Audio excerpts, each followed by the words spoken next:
I gave them my inner city price, and they about shit themselves.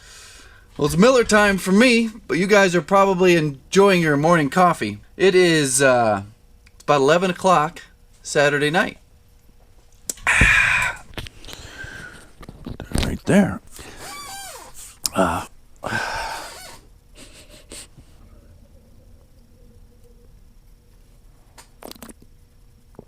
that's pirate grog right there. If you're new to this channel, coming over from the other channel, this channel is specifically for people who work in the skilled trades. You can call them whatever you want, from a handyman to a craftsman. Painters, electricians, plumbers, cabinet builders, trim carpenters, and more specifically, guys who are thinking of going into business for themselves as an entrepreneur, self-employed. And it's where I share stories and my experience from my daily work life. The comments are great, so go read the comments and participate if you have some good information to share with everybody. The first topic is gentrification. Some of you, most of you, this doesn't apply to you, so I'll make it brief and then kind of roll into the next important topic. If you Google top gentrification cities in the United States over 1 million or over 2 million people, and get a history of that, that's going to be a good market to do anything housing related, as far as what I just said: painting, plumbing, electrical, roofing, landscaping.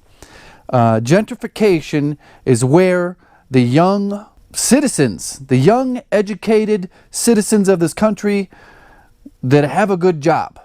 There's a reason that there's so much population growth that they have to do the gentrification. They ran out of housing, so now they're having to go to the ghetto and plow down Compton and put up high-rises and breweries that sell blueberry craft beer. That is going to be a good location to make a lot of money. Of course, it's going to cost a lot of money to live there. So you gotta deal with that. You got to live outside the city and commute. The next point I wanted to talk about is real estate market, your real estate market. Don't worry about my real estate market. You got to be an expert on your own real estate market and following the trends in your area. Obviously, the interior designers where I live are out of their minds, and if someone said should be taken out and beaten. But that's what's popular in my market. What you need to focus on is what's popular and what's trending in your market, so that you can get comfortable with those materials. The tile, the shower surrounds, everything, the light fixture that is popular in your area that your customers want. It does help, even though I try not to get involved in the design of all these remodels I do. Of course, I haven't needed to. They are very determined. They've got it picked out. They've watched 10,000 hours of HGTV. They've got 2 or 3 million pins on their Pinterest. They know what they want. Your real estate market and the trends, the design trends that are popular where you live. I think that makes sense. Does it make sense to you guys? Knowing that will help you in your business. So I'm going to repeat a little bit of information that I talked about in the business of toilet repair, the $1 billion toilet repair business. If you haven't seen that video, I will link it in the description. You think being sponsored by WD-40, I wouldn't have such squeaky chairs? I need to come up with another WD-40 video soon. The points that I want to make is that a lot of comments, a lot of people just see a ceiling fan and 2 blinds. But that's not what they're paying for. They're paying for the person. They're paying for me. They're paying for the peace of mind and the reputation that I built over years and years working for this property management company. They know that there's nothing under the sun that I can't handle. I've seen it all, especially with the tenants. So when you're marketing yourself, and I'm not talking about flyers or anything like that. And your communications with your current customers, potential future customers, focus on that. Don't focus on, I can give you a good deal on a low price ceiling fan installs. Anybody can install a basic Hunter Bay ceiling fan with a light kit. But to find someone who's going to go to the city, deal with the parking, make 5 trips up and down, and be trusted in the home of these renters, that is where the money is at. That reputation that they know that they can send you anywhere and you'll get the job done, and they can count on you to do a little reconnaissance. So I just know that certain property managers want me to tell them what's going on. That's another thing. I'm doing more. Basically doing a home inspection so that they can sit in the office and not have to mess around with inner city traffic and parking. Now, if you're coming over from the other channel and you are an outraged homeowner who doesn't want to pay my prices, you don't have to. Or you don't want to pay the prices of a repairman. I had someone on another video just go off on the prices of repairs. Where do these repairmen get off thinking they can charge so much? Politely said, if you don't like paying people to do this work on your house, do it yourself.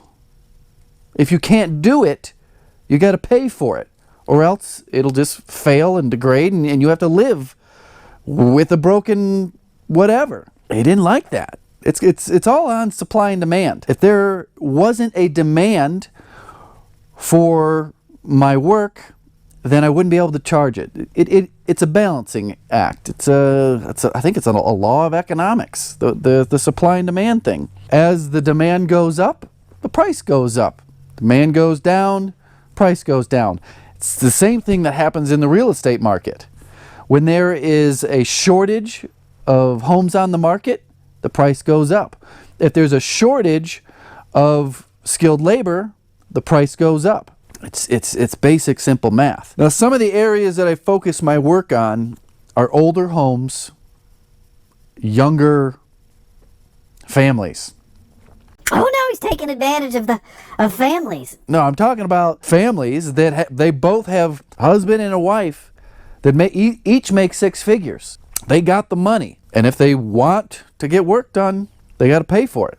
Now, I've gone outside the city into a really nice suburb, and it was for a backsplash, to remove a tile backsplash that they didn't like, do the repair, and put in a new backsplash that they did like. And I gave them my inner city price, and they about shit themselves.